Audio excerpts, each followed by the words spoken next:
urusan mereka sendiri. Itu insyaAllah semalam Ustaz Razali Jamil telefon saya. Maaf, saya nak nombor 1 kata Alhamdulillah. Baik, maka ini saya dengan kasih saya untuk mulakan majlis kita pada pagi ini dengan jemput Yang Bahagia Ustaz Razali bin Jamil untuk menyampaikan ceramahnya. Dengan itu saya berikan dengan sukacita.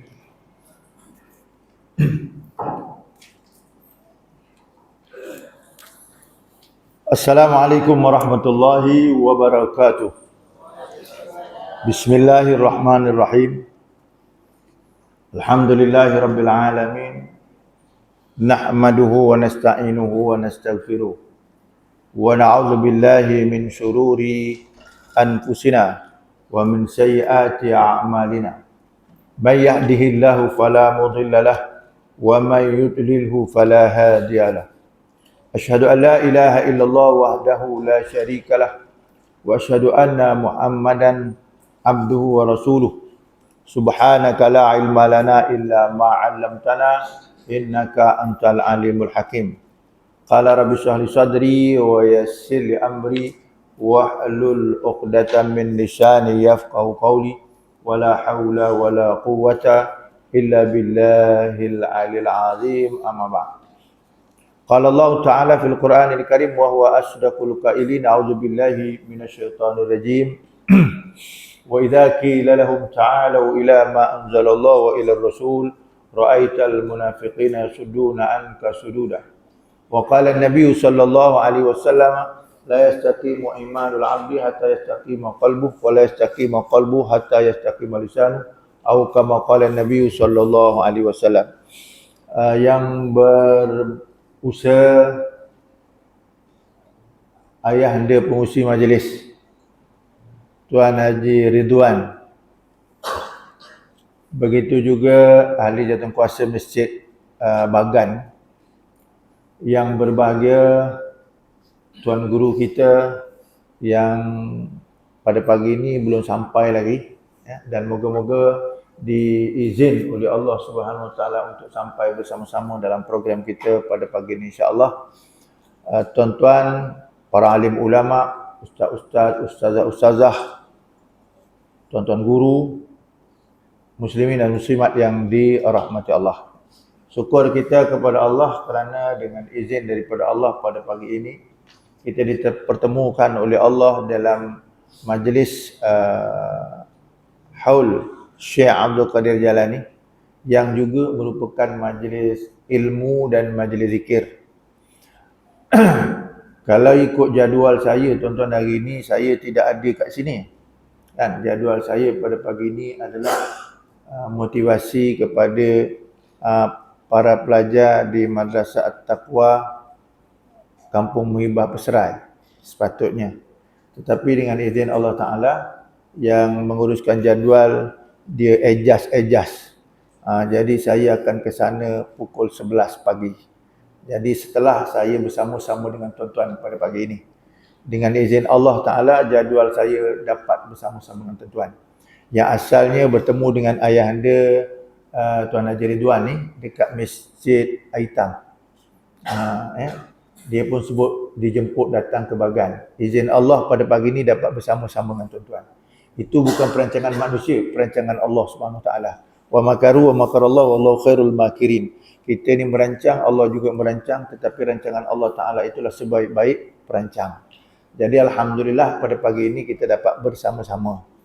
Jadi para hadirin muslimin muslimat yang dirahmati Allah, untuk memulakan pada pagi ini, bagi untuk sama-sama mengisi supaya kita dalam majlis ini mendapat ilmu dan kita dapat barakah daripada majlis ini, saya nak mengajak para hadirin sekalian, ibu-ibu, merenung satu peringatan Allah dalam Al-Quran ayat yang ke-63 surah An-Nisa juzuk 5. Ayat 63 surah An-Nisa juzuk 5. Allah Ta'ala sebut begini. Wa idza qila lahum ta'alu ila ma anzalallahu wa ila ar-rasul ra'aital munafiqina yasudduna anka sududa. Dan apabila, bukan ayat 63 tuan-tuan, maaf, ayat 61.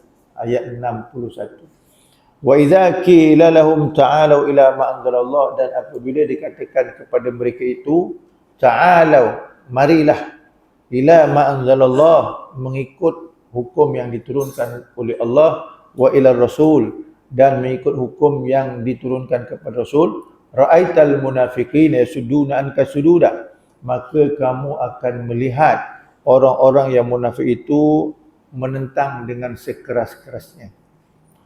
Jadi tuan-tuan muslim-muslimat yang dirahmati Allah, Allah Ta'ala menyebut dalam ayat ini sebagaimana disebutkan oleh Imam Ismail Ibn Katsir dalam kitab tafsirnya, menceritakan tentang ahwal orang-orang yang munafik di sisi Islam. Ahwal orang-orang yang munafik. Dalam Al-Quran ni Allah Ta'ala cerita banyak cerita. Cuma yang saya nak sebutkan tuan-tuan, gaya bahasa yang digunakan oleh Allah dalam nak memperjelaskan tentang hamba-hambanya. Pertama sekali Allah gunakan ayat perkataan mukmin. Mukmin ni adalah gaya bahasa untuk Allah terangkan kepada siapalah orang yang betul-betul beriman kepada Allah. Maka perkataan yang digunakan oleh Allah Ta'ala ialah mukmin.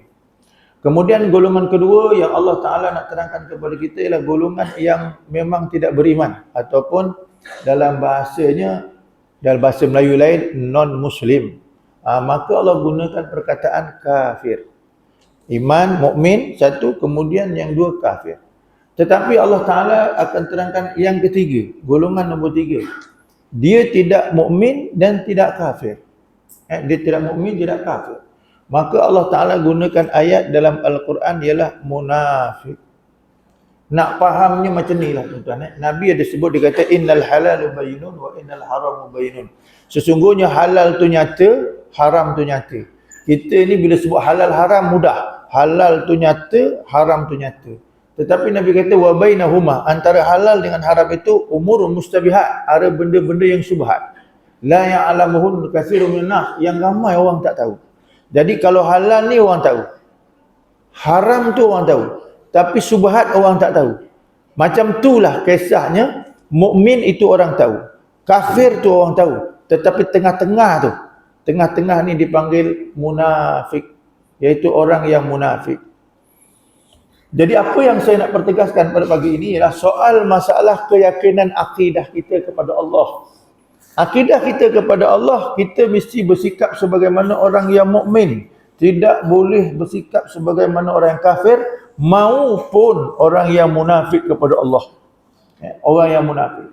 Jadi kita ni tuan-tuan, sebagai mengenang majlis Khul Syekh Abdul Qadir Jalani, yang Syekh Abdul Qadir Jalani pun menyebut, dia kata mazhabuna muqayyadun, mazhabuna hadza muqayyadun bil kitabi was sunnah.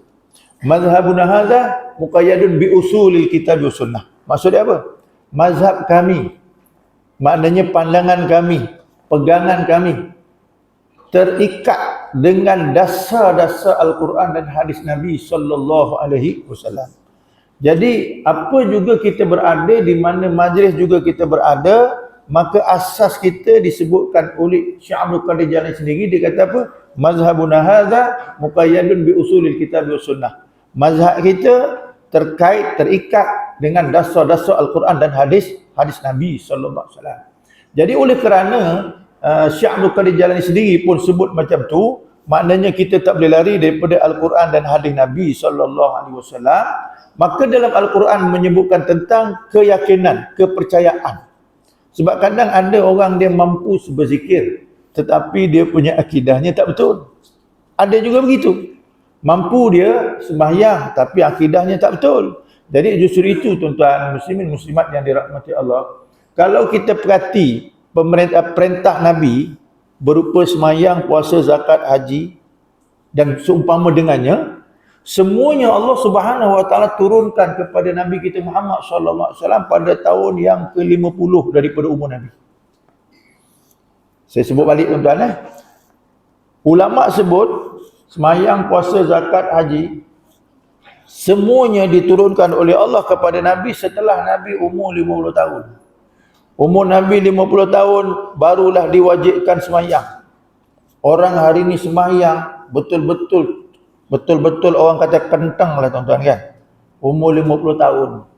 Masa sebelum 50 tahun, kejap sembahyang, kejap tak. Kejap semayang, kejap tak. Betul ibu Masa muda-muda dulu. Ni dah rasa tua, macam nak mati.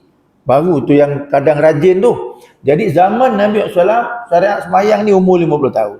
Kemudian syariat puasa lepas pindah ke Madinah pada tahun yang kedua hijrah. Perang pada tahun yang kedua hijrah. Zakat pada tahun yang kedua hijrah. Haji pada tahun yang ke-7 dan ke-8 ada disebut dalam sejarah. Kan? Jadi nak sebutkan kepada kita apa? Selepas umur 50 tahun barulah diwajibkan perkara-perkara syariat. Soalan yang kita kena faham, Nabi dilantik jadi Rasul umur 40. Umur 40. 40 sampai 50 tu, tak ada buat syariat lain kecuali syariat untuk mentauhidkan Allah. Ya ayuhan nasu ubudu rabbakumul ladzi khalaqakum. Wahai manusia, hendaklah kamu sembah Tuhan kamu yang menjadikan kamu. Jadi artinya apa? Nabi memprogramkan dalam sejarah tasyrik Islam 10 tahun, 40 sampai 50, cerita masalah bab akidah. Cerita masalah bab iman, cerita masalah bab keyakinan. Sebab itu bila 10 tahun belajar bab akidah, bab keyakinan, bab iman, selepas turunnya perintah daripada Allah, kita lihat tak ada bangkangan daripada sahabat-sahabat Nabi. Bila turun je perintah, sahabat Nabi terima dan buat. Turun perintah, sahabat Nabi terima dan buat. Cuma yang tak terima ni ada dua kelompok. Dua kelompok ni. Kelompok pertama dipanggil kelompok musyrik, iaitu orang kafir lah. Kelompok kedua dipanggil kelompok munafik. Tadi yang saya sebut. Kalau orang kafir itu jelas, kalau kita tengok tuan-tuan kita hari ni kenal orang kafir. Tapi orang munafik, dia duduk dalam rumpun orang-orang Islam. Dia sama duduk dalam bermasyarakat. Itu orang munafik zaman Nabi SAW. Tapi apa yang saya nak sebut kepada kita tuan-tuan pada pagi ini ialah, kita sebagai seorang Islam tidak boleh bersikap sebagaimana orang munafik. Kita sebagai seorang Islam tidak boleh berakidah sebagaimana orang munafik. Kenapa? Kenapa demikian?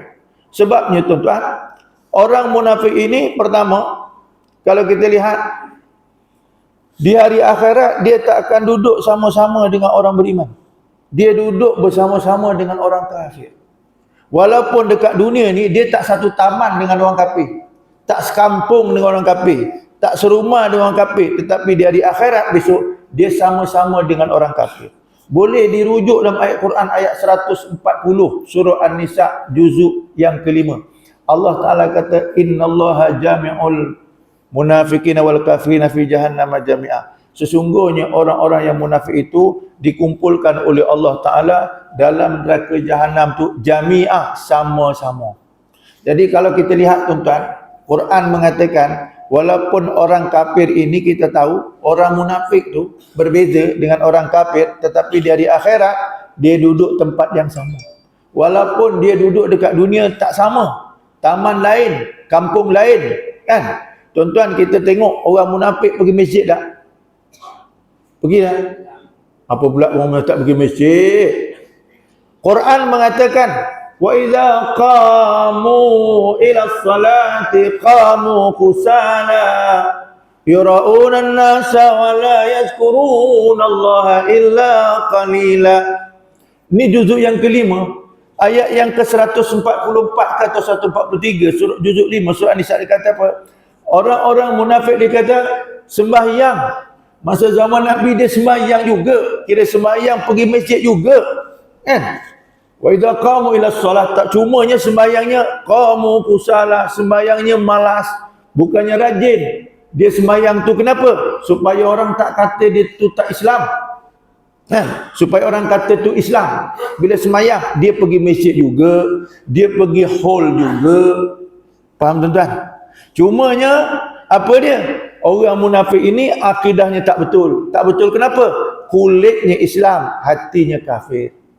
Kulitnya Islam, hatinya kafir. Kulitnya mengatakan Islam tapi hatinya tolak Islam. Dalilnya apa? Tadi ayat 61 surah An-Nisa juzuk 5 tadi. Wa idza qila lahum ta'alu ila ma anzalallahu wa ila rasul ra'aital munafiqina yasuduna anka sududa. Bila diajak kepada hukum Allah, ajak pada hukum Rasul, mereka itu akan menolak sekeras-kerasnya. Faham Ibu? Kalau ajak di masjid ikut tak? Alhamdulillah. Ajak kuliah ikut tak? Tapi ajak hukum Islam, laksanakan hudud, ikut dah. Yang ini banyak menolak. Kan? Yang ini banyak menolak. Ibu-ibu duduk dekat Malaysia ni dah berapa tahun mereka? Nak tanya orang Bagan ni, dah berapa tahun mereka dah? Berapa? 63. Ya. Oh gitu, loh 63 pula. Orang selalu sebut dah 65 tahun, dia 63. Ni duduk kat mana ni? Kita kena tahu kita duduk mana. Kita dah 60 lebih tahun merdeka. Betul? Ibu-ibu buka TV, buka radio, buka handset tu, pernah tak nampak orang kalau dia berzina dihukum sebat 100 rotan? Pernah tak? Tak pernah kan? Tak pernah. Mana tak pernah? Tak ada lah. Yang pernahnya, yang adanya apa? Sumpah Semerah Padi yang P.Ramlee buat filem. Betul? Pernah tengok? Yang itu pernah tengok. Oh, pantat. Patutlah. Sumpah Semerah Padi tu, P.Ramlee director, dia pengarah filem, dia pelakon, dia jadi jahat, dia kena sebat 100 rotan, dia buat zina masa dalam filem tu. Ibu-ibu tengok, faham tak tu hukum Islam? Faham tak? Tapi kita tengok 60 tahun lebih merdeka, tak nampak pun hukum. Inilah kita disebut oleh Allah Ta'ala Al-Quran ayat 61 tadi tu. Orang-orang munafik ini kalau diajak kepada hukum Islam, dia akan cari alasan dan juga cari helah untuk tidak ikut hukum. Bukan tak semayang tuan-tuan, sebab hukum Islam ni bukan sekadar semayang saja. Boleh faham ibu-ibu? Sebab itulah agama Islam, syariat Islam adalah merupakan satu ujian oleh Allah kepada kita. Namanya ialah ujian keimanan.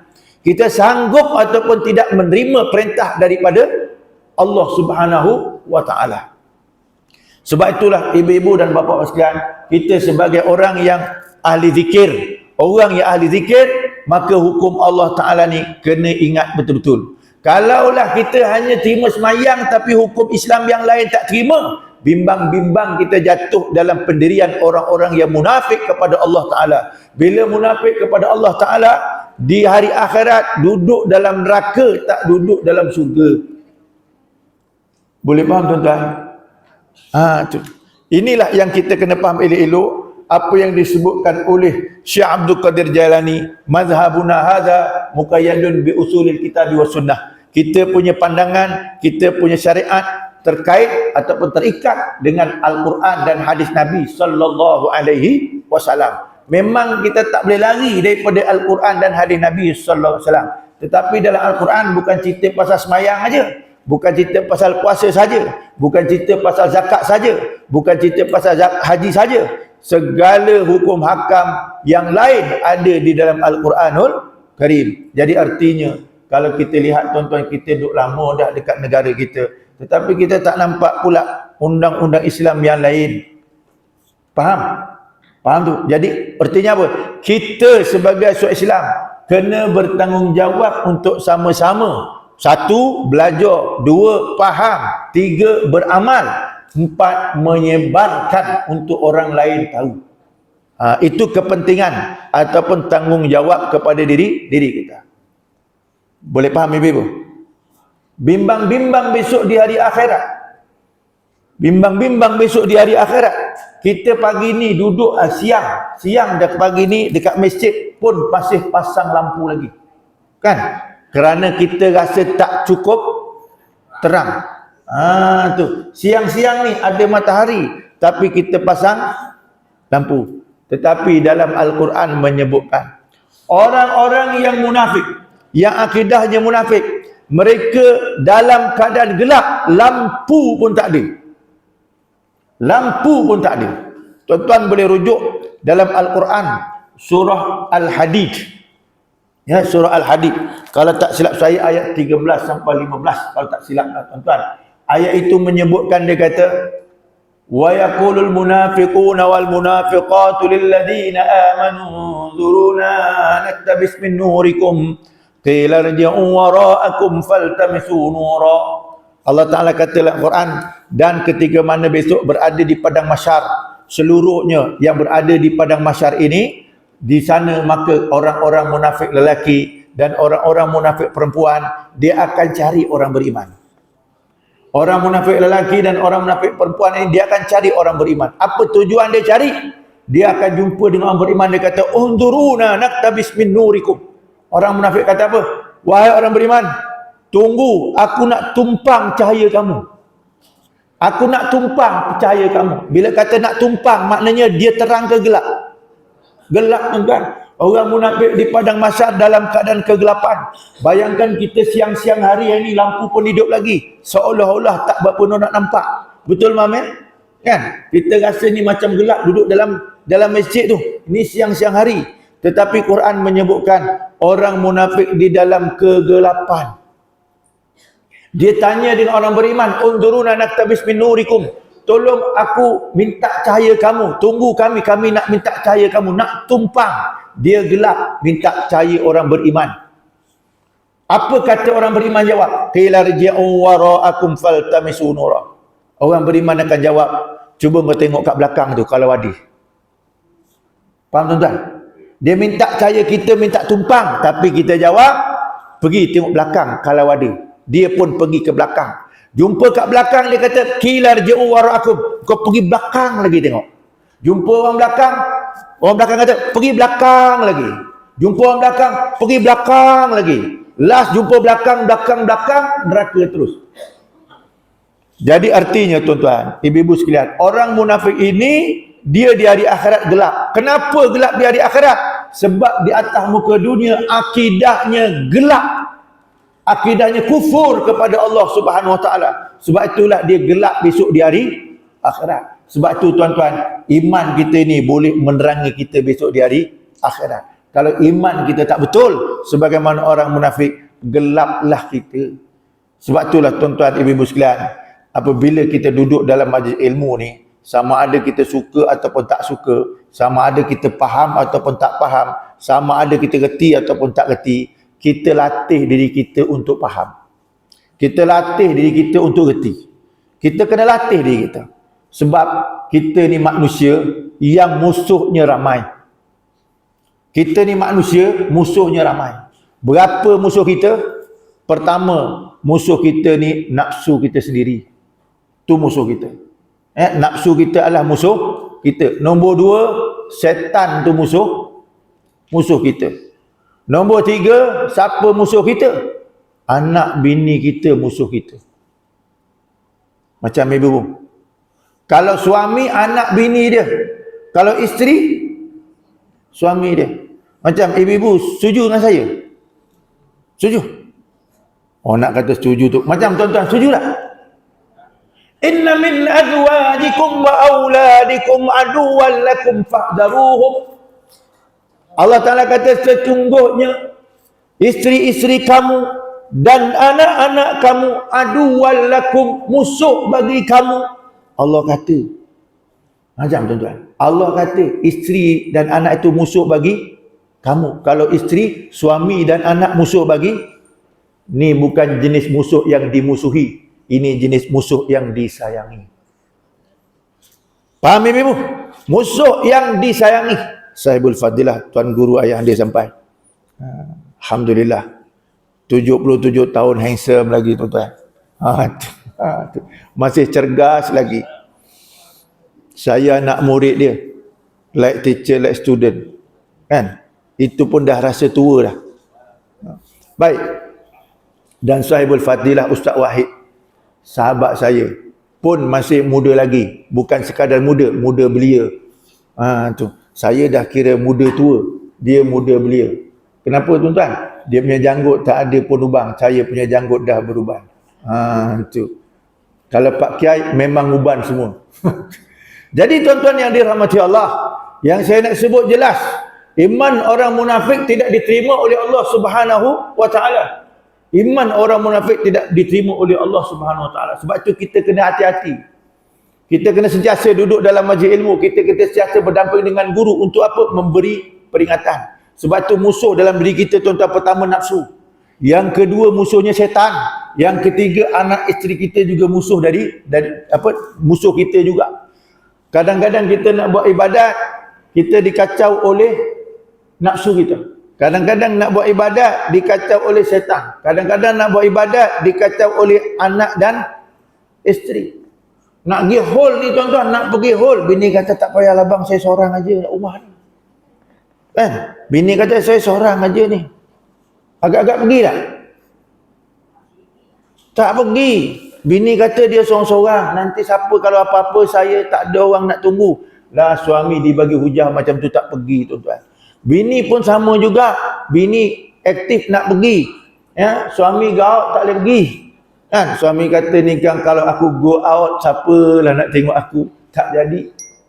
Kan? Suami bagi alasan saya ni gaut. Awak nanti kalau saya go out awak pergi siapa nak tengok aku. Tak jadi pergi dia. Kan? Ni artinya apa? Anak dengan isteri juga merupakan musuh yang menjadi musuh dalam ibadat kalau tak betul-betul. Saya teringat ada satu orang ulama, ni cerita betul. Namanya ialah Imam Hasan Al-Banna. Kalau ibu-ibu baca sejarah dia, Imam Hasan Al-Banna ni pernah suatu ketika anak dia meninggal. Anak dia meninggal. Bila anak dia meninggal, isteri dia tegur suami dia. Dia kata, bang, anak kita ni meninggal. Jadi kalau boleh, abang jangan pergi. Kan? Suami dia ni adalah merupakan ketua pada jamaah Islam. Jadi suami dia nak ada urusan dalam jamaah. Jadi suami dia jawab macam ni. Anak ni mati. Anak mati. Isteri kata, siapalah kalau abang tak ada ni nak urus anak macam mana? Maka suami dia kata apa? Sesungguhnya anakku mati itu dah memang takdir Allah Ta'ala.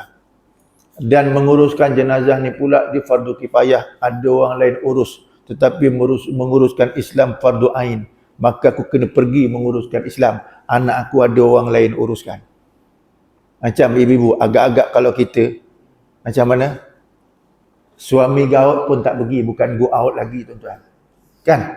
Tu. Jadi artinya, kita kena latih diri kita betul-betul sebagai orang yang mu'minun haqqa. Betul-betul beriman kepada Allah Ta'ala. Betul-betul beriman. Bukan jenis iman yok-yok-o aja. Faham ibu-ibu? Iman yok-yok-o. Dalam bahasa lain, angat-angat. Tu. Kena sungguh-sungguh. Kalau pagi-pagi tuan-tuan dah tahu ada jadual dia kata, Pak Kiai kejap lagi nak sampai abang pergi. Kan? Bukan halau suaminya, suruh pergi. Kan? Suami yang bagus macam mana? Takkan saya seorang pergi, jom sama-sama pergi. Kan senang macam tu. Kan? Suami nak masuk syurga, bawa isteri sekali masuk syurga, senang macam tu. Ini tak ada, ya mu dewe lah. Itu tak betul tuan-tuan. Sebab tu kita ni sebagai seorang beriman, kena betul-betul yakin kepada janji Allah Subhanahu wa Ta'ala. Baik tuan-tuan, saya pagi ni memang tak nak cakap panjang sebab saya dimaklumkan ada 3 orang nak bercakap. Ustaz Wahid pun dah ada. Kan? Dia tak pernah jadi 2, dia tetap jadi 1. Wahid saja selama-lama. Ustaz Wahid ada dah. Jadi saya cakap sikit-sikit cukuplah. Cumanya yang saya nak sebutkan ibu-ibu dan bapa sekalian, Nabi pernah sebut. Ni kita hari ni buat majlis zikir. Cuma nak sebutkan Nabi pernah sebut macam ni. Pak Kiai Haji Sulaiman pun sampai. Itu pun dah lama tu, bukan tua tuan-tuan, orang lama. Kan? Sepanjang saya mengikuti majlis haul dan majlis zikir, sepanjang saya mengikuti, Pak Kiai Sulaiman dengan Pak Kiai Suhaili tak pernah cuti. Kalau saya ikutlah, tak pernah cuti. Saya ni selalu cuti. Kan? Cuti-cutinya pun ada ceramah lain lah. Tapi Pak Kiai tak pernah cuti. Pak Kiai Sulaiman walaupun dah bertongkat, tak pernah cuti. Saya tengok tuan-tuan jalan tak bertongkat pun cuti lagi. Betul ibu-ibu? Agak-agak kalau tengok kita punya kiai ni dua-dua ni, agak-agak nak ikut terus lagi lepas kuliah. Kan? Nak terus mengikuti program ilmu. Walaupun dah tua-tua masih lagi kuat. Kita ni tuan-tuan, kalau Pak Kiai tak datang kita punya masjid, kita tak ke masjid. Kan? Tunggu dia datang barulah kita datang. Tu. Jadi kita kena buktikan yang kita ni memang betul-betul adalah orang yang beriman. Sebab kenapa? Nabi kata macam ni, la yastaqimu imanul abdi hatta yastaqima qalbuhu wa la yastaqima qalbuhu hatta yastaqima lisan. Tidak lurus iman seseorang itu kecuali hatinya lurus. Dan tidak lurus hatinya itu kecuali lidahnya pun lurus. Lidahnya betul. Kalau hatinya betul, lidahnya betul. Jangan hatinya betul, lidah tak betul. Ataupun lidah betul, hati tak betul. Itulah yang dikatakan munafik. Hati betul, lidah tak betul. Lidah betul, hati tak betul. Jadi kita kena hati betul, lidah pun betul. Bila sebut kalimah La ilaha illallah, hati pun macam tu, lidah pun macam tu. Jangan jadi orang munafik. Saya nak sebutkan jangan jadi orang munafik. Kenapa? Tadi dah saya sebut orang munafik itu duduk sekali dengan orang kafir dalam neraka. Tetapi kalau dalam neraka ni tempat dia, Allah Ta'ala kata innal munafiqina fid darki asfali minan nar. Ayat 145 surah An-Nisa juz 5. Sesungguhnya orang munafik itu duduk asfali minan nar. Mana paling bawah daripada api neraka. Paling bawah. Bila kata paling bawah, orang munafik itu banding dengan orang kafir atas lagi, tapi orang munafik duduk bawah lagi. Na'udzubillahi min dzalik. Jadi saya rasa cukuplah sekadar tu pada pagi ni, sikit sebagai pembukaan. Hak lebih-lebih tu Ustaz Wahid ada insya-Allah selepas ni. Selepas tu nanti akan dirumuskan oleh Pak Kiai Haji Suhaili insya-Allah. Jadi saya untuk pagi ni sekadar itu. Dan saya juga mohon maaflah pada ayahanda Imam Ridwan. Dia tak boleh lama. Sebab saya lepas ni ada menyambung kuliah lagi satu. Tapi tak jauh lah daripada sini. Tapi dibagi-bagi. Jadi tuan-tuan, kat sini ada lagi tukang nyambungnya. Jadi saya mohon ampun dan maaf tak dapat nak panjang-panjang. Sebagai mukadimah saja yang saya mampu. Dan moga-moga tuan-tuan kita boleh jumpa lagi di lain ceramah kita. Saya ingat lagi tuan-tuan jadual saya insya-Allah kalau tak ada paral pada hari Sabtu akan datang ni di Seri Merlung. Hari Sabtu ni di Seri Merlung insya-Allah dengan izin Allah Subhanahu Wa Taala. Sebab besok saya ada kuliah di tempat lain, tapi hari Sabtu pagi insya-Allah saya akan bersama-sama dengan ayahanda Pak Kiai dalam dekat Seri Merlung insya-Allah. Untuk pagi ini sekadar itu saja.